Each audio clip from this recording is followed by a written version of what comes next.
Good evening and welcome to this special edition of Cronkite News on Arizona PBS. I'm Rachel Fortunato. Thank you for joining us. Tonight, a look back at stories from our Sports Bureau, from a young skateboarder breaking barriers to a top award for the ASU grounds crew. Gender inequality is an issue in skateboarding. Last year, a skate park guide published an article saying less than a quarter of all skateboarders are women. Cronkite sports reporter Liam Barrett was able to catch up with a skateboarder who was helping change that narrative. 16-year-old Meredith Lowenstein is one of the few women skaters at her local park, but that hasn't stopped her from doing what she loves.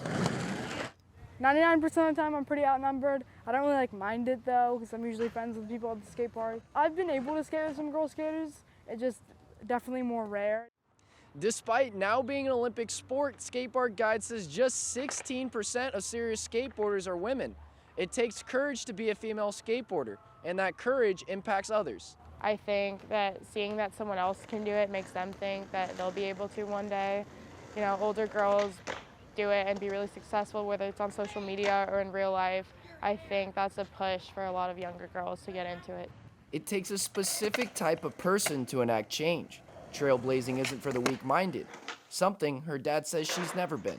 She is definitely free-spirited and strong-willed, which I think lends itself well to the sport that she's involved in. But she's a little bit rebellious too, and I think that's to be expected with skateboarding. The stereotype in the sport is to be rebellious, so it only makes sense for a woman skateboarder to change the status quo, one trick at a time. In Manhattan Beach, Liam Barrett, Cronkite News.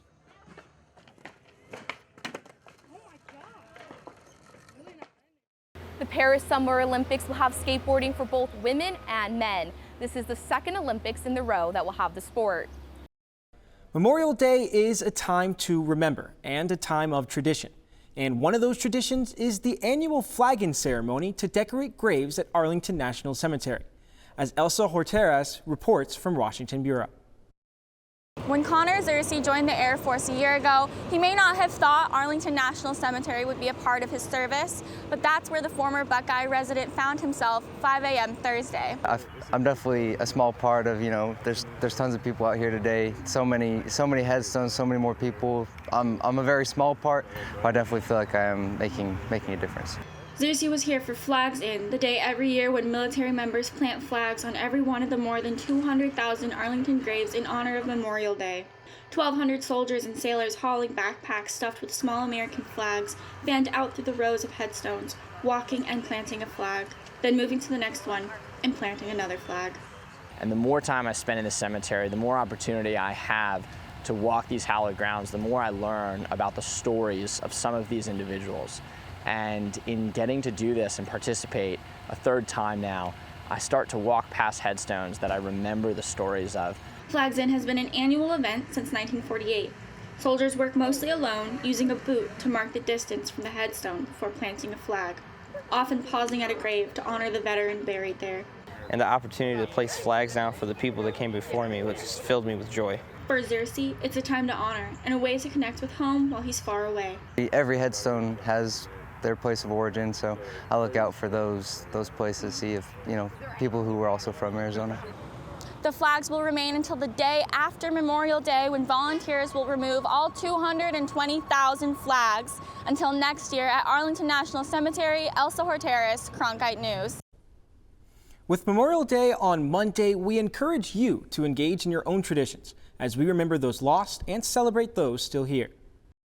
The Cardinals wrapped up organized team activities this week, and the team had good turnout for the optional practices from their veteran players, including J.J. Watt.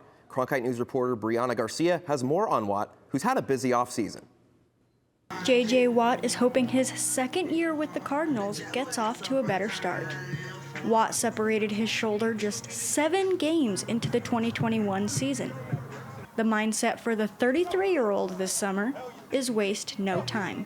The further that I get off the track, like if I take a month off after the season, the harder it is to get back on the track. So Buddy and I start working the day after the season, and we put a program together, and it's incredible down here. I mean, being blatantly honest, working out in the heat on natural grass is phenomenal.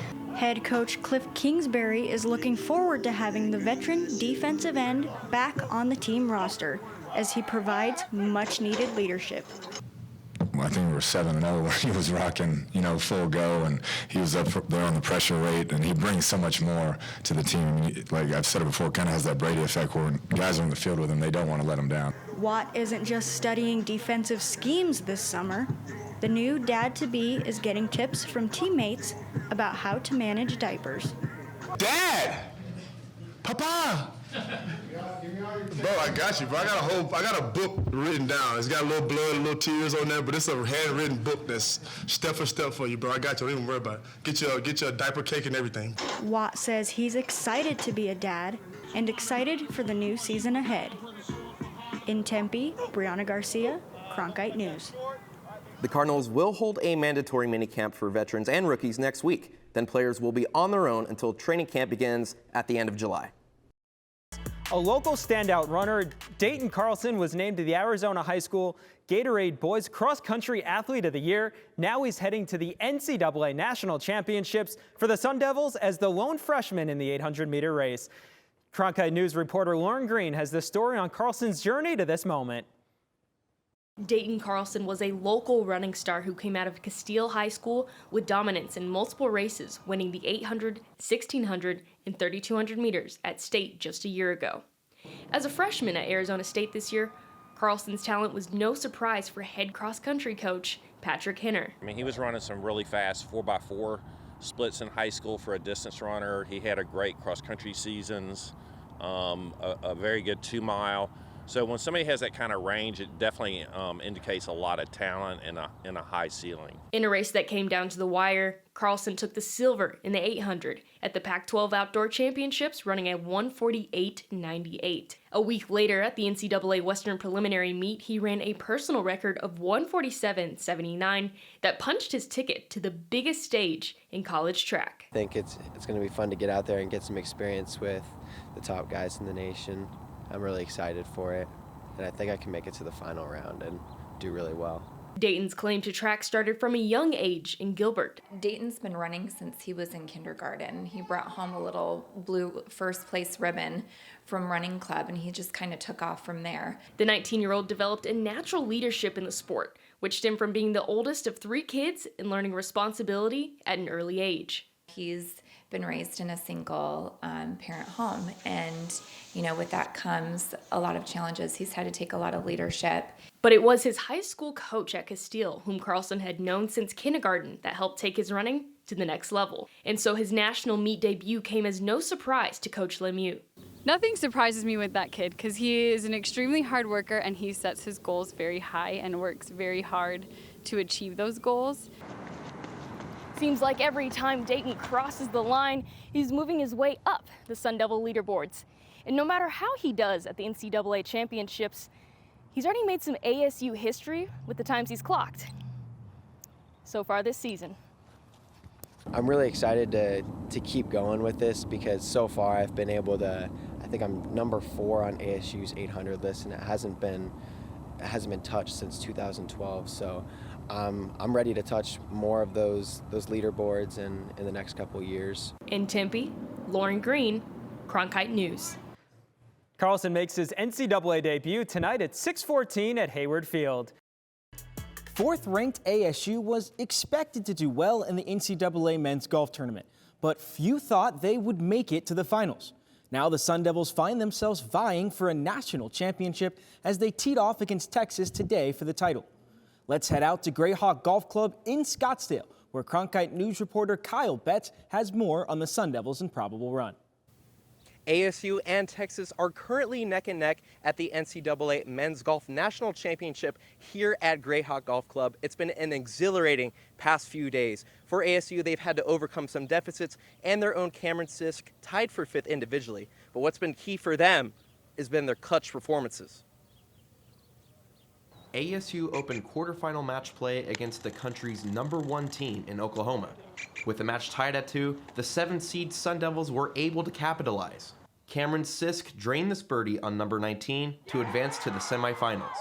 And I had a really good putt, and to see that curl around the lip and go in, it was so awesome. After Tuesday's early win over the Sooners, the Sun Devils prepared for their second round of the day, this time against defending national champion Pepperdine.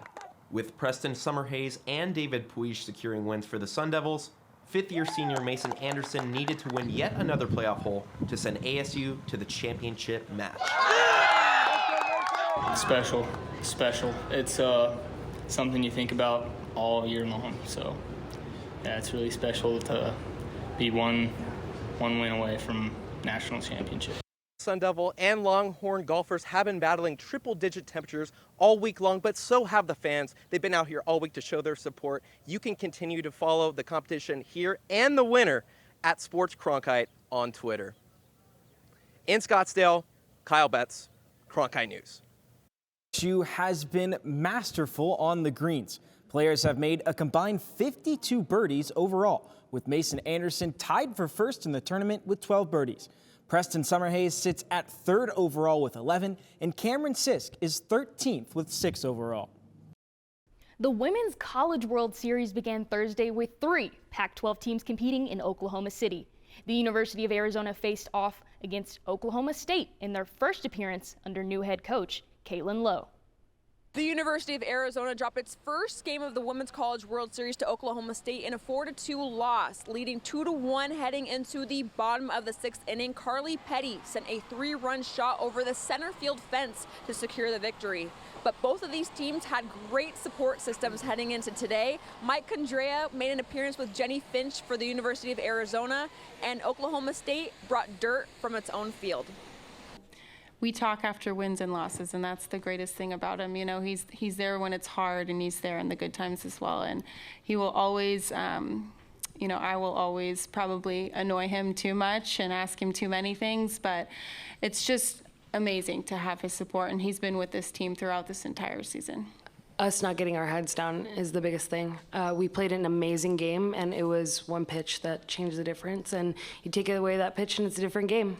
And I think the great thing is that we're an amazing team. We're meshing when we need to mesh. Our pitchers are still doing amazing. It's not anything, there's nothing lacking. Oklahoma State moves on to play Florida on Saturday. Meanwhile, Arizona will face Oregon State in an elimination game on Friday night at 9:30 p.m. Eastern Time. In Oklahoma City, Ashley Stevens, Cronkite News. Arizona has already won 2 of 3 in Pac-12 play against Oregon State this season, and we'll see how head coach Caitlin Lowe and her team bounce back after their loss against Oklahoma State yesterday.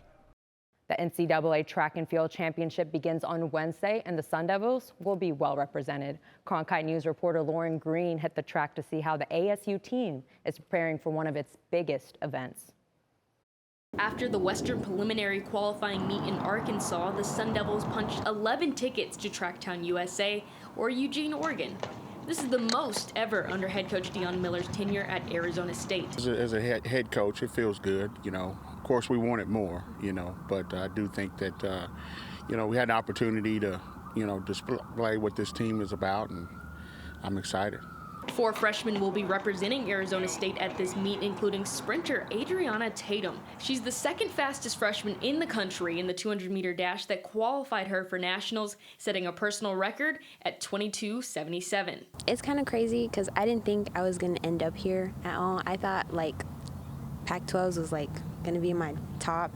The Sun Devils are obviously comfortable competing here at Sun Angel Stadium.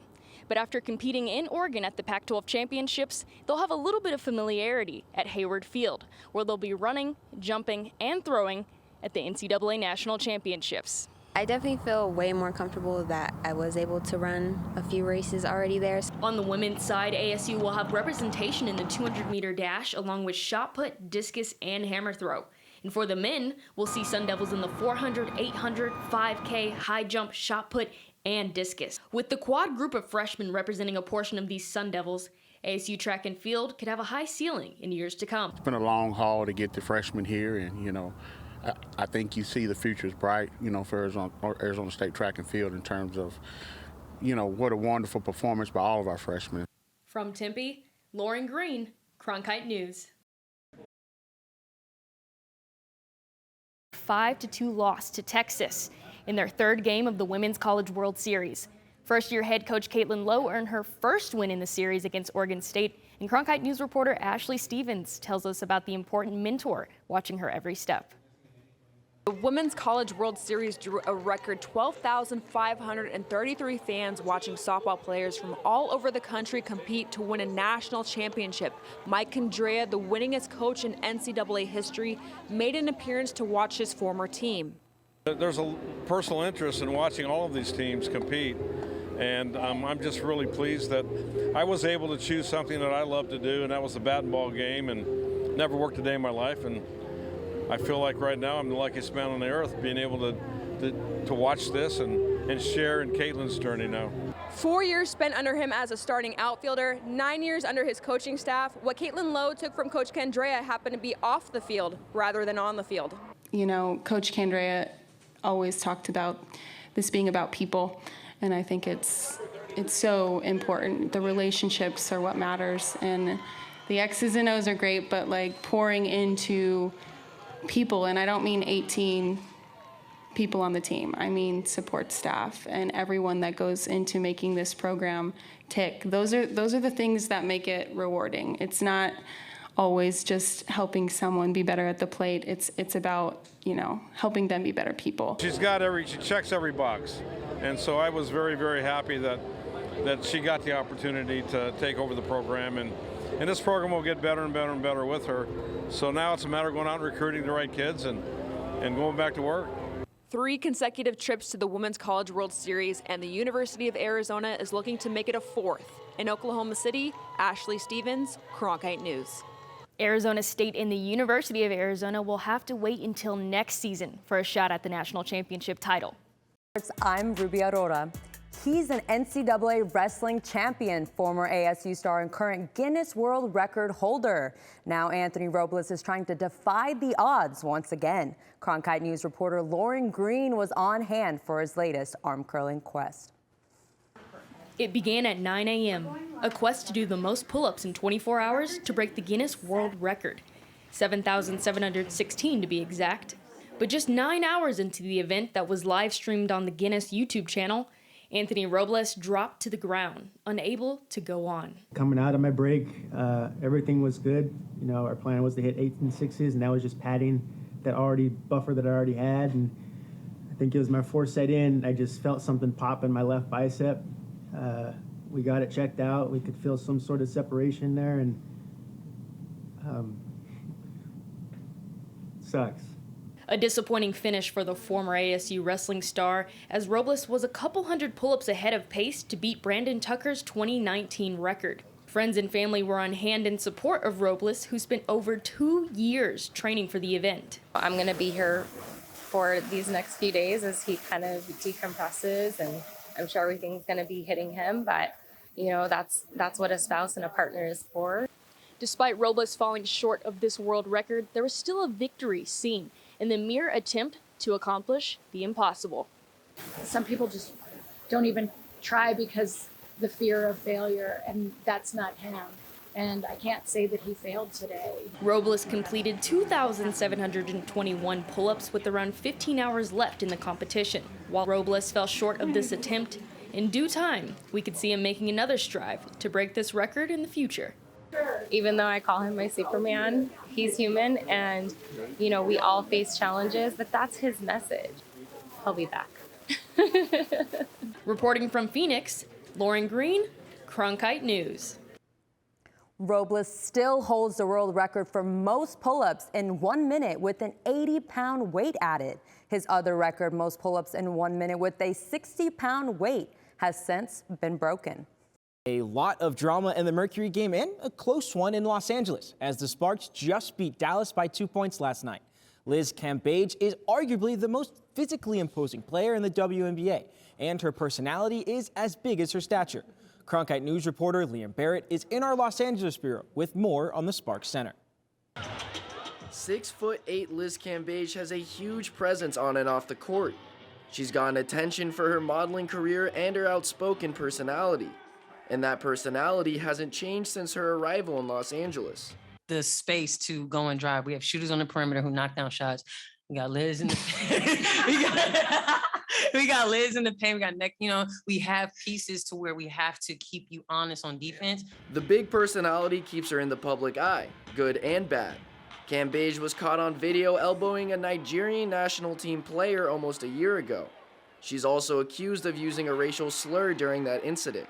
Recently, she took to Instagram to respond, saying she did not use a racial slur and has handled the situation privately. This is the first time Cambage has been under fire since coming to Los Angeles. She's still seemingly enjoying her time with her new team. Tomorrow's our first day off, where I don't have to see anyone. What am I gonna do? Don't even FaceTime me. A larger-than-life personality has its pros and cons. So far, the pros seem to be worth it for the Sparks. In Los Angeles, Liam Barrett, Cronkite News.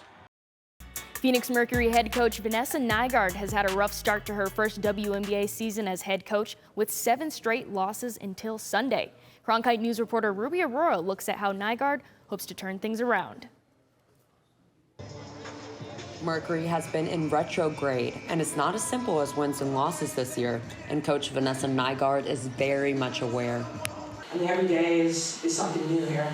Quite a book is being written, and so, I'm just trying to get to a place where we can stabilize as a group. Former ASU women's basketball coach Charlie Turner-Thorne is no rookie to adversity, as she was one of the first people to reach out to Nygaard when she became the Mercury head coach, and they have remained in close contact since. Turner-Thorne says Nygaard is doing a good job despite the team's 3-8 record. You've got a new coach, a new coaching staff, a brand new team. Really only Diana Taurasi has been there more than 3 years. I don't know any coach you could put in that situation that, it's certainly not, oh gosh, they don't know what they're doing. It's just been a really tough transition. We all just trying to win by committee and bring it together emotionally, physically, on the court, just trying to make something click. And so we said it, and Diana said it out there, like we're so far, but we really are so close. Despite the team's unique and unfortunate circumstances, Coach Nygaard is staying resilient, looking onward with gratitude to those who have helped her and believed in her. I'm committed to finding my way through this adversity, and I'm very grateful, especially to Charlie and especially to James for the support they've provided me so far. In Phoenix, Ruby Aurora, Cronkite News. With the conclusion of track and field, ASU Athletics wraps up another year of competition. And the Athletics weren't the only ones getting the accolades, as the crew behind the playing fields also took home a top award. Cronkite News reporter Spencer Chihawk checks out the award-winning work of the ASU grounds crew. In football, the focus is on the players running for touchdowns, not so much the ground they have to cover to get there. Preparing that ground is a painstaking process, but the sweet smell of grass and paint is a combination only a grounds crew worker can appreciate. It's the culture and the community too of just the athletic department, not just our department as well, but they support us up top, and all around campus we receive support from everyone. Not your typical 9 to 5, ASU grounds crew works weekends and holidays to keep the grass in Sun Devil Stadium and the other sporting facilities looking green. Working on ASU grounds crew makes a unique combination of being part botanist and part painter. What to put down at what time and at what quantity, there's a lot of science that goes into this job, and that's something that I think a lot of people don't realize. As ASU football fans know, the results are quite stunning. The manicured lawns are pristine and their painted designs intricate. In true championship fashion, the 2021-2022 school year has been a victory lap for grounds crew manager Brian Johnson in his 37th and final year working on the fields at Sun Devil Stadium. Just loved it. I love the area, I love the weather, I love this university, and it's just been an awesome job. It is the incredible friendships and connections Johnson has made at ASU that he will miss the most when he retires. I felt like a father figure instead of not just a boss when they were here, but kind of a father figure. The family atmosphere created at ASU was by design and runs deep in the grounds crew staff.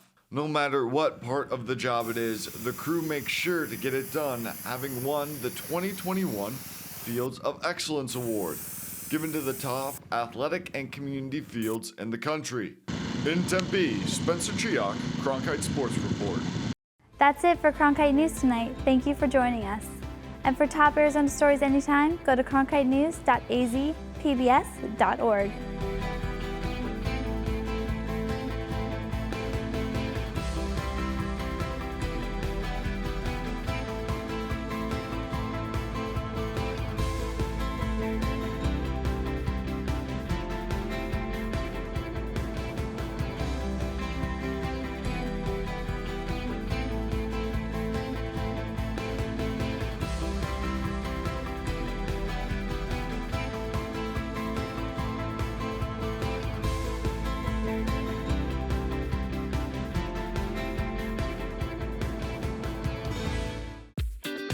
Your favorite member benefit is getting better and bigger. This is wonderful. Over the next year, Passport is adding new shows and doubling the number of episodes for you to stream. They give us all that they've got. From your favorite cooking and travel series. Even the stairs are breathtaking. To history specials and award-winning documentaries. Better and bigger. That really is the fun part. Stream on any device with Passport on the PBS Video app. Passport is adding new shows and doubling the number of episodes for you to stream. For the first time ever, our most popular programs have been selected just for you. But there's so much more. Whether you like to travel, Wow. feast, And calories don't count. look back, That is me. discover. You know the whole story. There's something for everyone. Let's get to it right away. Stream on any device with Passport on the PBS Video app.